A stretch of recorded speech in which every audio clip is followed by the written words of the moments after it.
वास्तुशास्त्र में दक्षिण दिशा के मकान के कुछ परिस्थितियों को छोड़कर अशुभ और नकारात्मक प्रभाव वाला माना जाता है। दरअसल हर दिशा का कोई ना कोई ग्रह स्थित होते हैं जो कि अपना अच्छा और बुरा प्रभाव डालते हैं। यह निर्भर करता है कि मकान के वास्तु, मोहल्ले के वास्तु और उसके आसपास स्थित वातावरण और वृक्ष की स्थिति पर। तो दोस्तों आइए जानते हैं कैसे दक्षिण मुखी मकान में नहीं होता है दक्षिण दोष।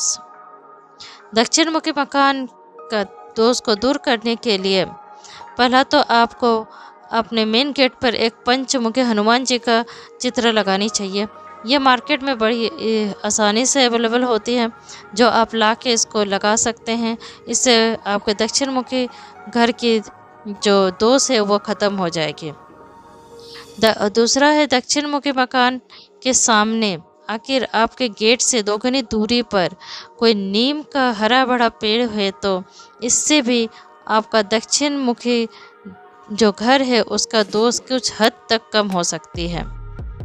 तीसरा, यदि दक्षिण मुखी मकान के सामने आपके घर के जस्ट सामने यदि 2 गुनी कोई ऊंचा मकान बना हुआ हो तो इससे भी आपका घर का दोष कुछ हद तक कम हो सकता है।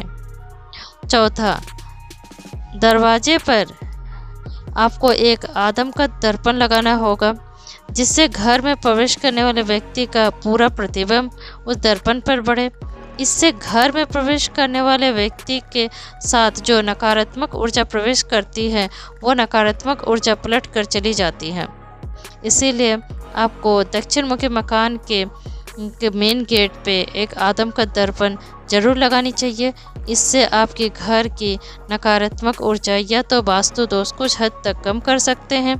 ये उपाय आप जरूर आजमाइए।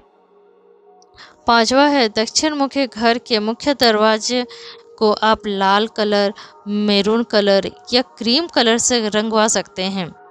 ये अच्छा होता है दक्षिण मुखी मकान के लिए। पर हाँ, याद जरूर रखें कि दक्षिण मुखी मकान का मुख्य दरवाज़ा कभी भी ब्लैक या ब्लू रंग से नहीं रंगवाना चाहिए, नहीं तो आपको घर का दोष बढ़ सकता है। छठा नंबर है, यदि आपका घर का मुख्य द्वार दक्षिण दिशा की तरफ खुलता है तो आपको एक भगवान गणेश जी का प्रतिमा दरवाजे पर लगानी चाहिए। एक प्रतिमा को आपके घर के बाहर की तरफ और एक घर के अंदर की तरफ लगानी चाहिए और इसे इस कदर लगानी चाहिए कि जिससे गणेश जी का जो पीठ का या पीछे का के दृश्य है वो दिखे ना। इसे करने से आपका घर का कुछ वास्तु दोष कम किया जा सकता है। मुख्य दरवाजा पे आप स्वास्तिक चिन्ह भी बना सकते हैं। हाँ, और दक्षिण दिशा में कभी भी पूजा घर, रसोई, बेडरूम या तुलसी का पौधा नहीं लगाइए।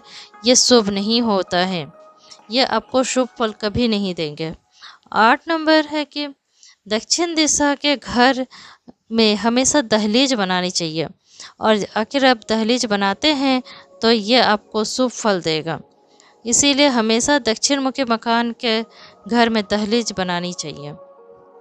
9 नंबर है, दक्षिण दिशा में बोरिंग, सेप्टिक टैंकी अथवा कोई गड्ढा नहीं होना चाहिए, इससे वास्तु दोष लगता है। नंबर 10, आप घर का ब्रह्म स्थान जो होते हैं, जो घर के बीच का स्थान होता है, वहाँ एक कांच या तो मिट्टी के बर्तन में एक सामुद्रिक नमक भर के रख दें और उसे अगले दिन उसको बहते पानी में प्रवाहित करें। ऐसा आपको लगातार 3 दिन करना है। इससे घर का दक्षिण जो दोष प्रभाव है वो भी कम होता है। पर एक बात का ध्यान रखिए कि ये जो नमक जब रखा जाता है तो इसे कोई भी व्यक्ति लांघे ना और ना ही इस नमक को गिरानी चाहिए। 11 नंबर है, दक्षिण दिशा में खिड़की नहीं होनी चाहिए। यदि आप खिड़की बनाते भी हैं तो बहुत बड़ा खिड़की मत बनाइए, छोटा खिड़की बनाइए। इससे आपका नकारात्मक जो प्रभाव है उससे कुछ कम किया जा सकता है। हाँ, और कुछ राशियां हैं जिसे दक्षिण मुखी मकान के लिए शुभ होते हैं।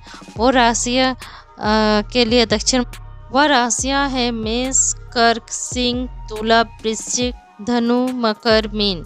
इस राशि के लिए दक्षिण मुखी मकान बहुत ही शुभ होता है। दोस्तों, जानकारी अच्छी लगी हो तो वीडियो को लाइक एंड सब्सक्राइब जरूर करें। धन्यवाद।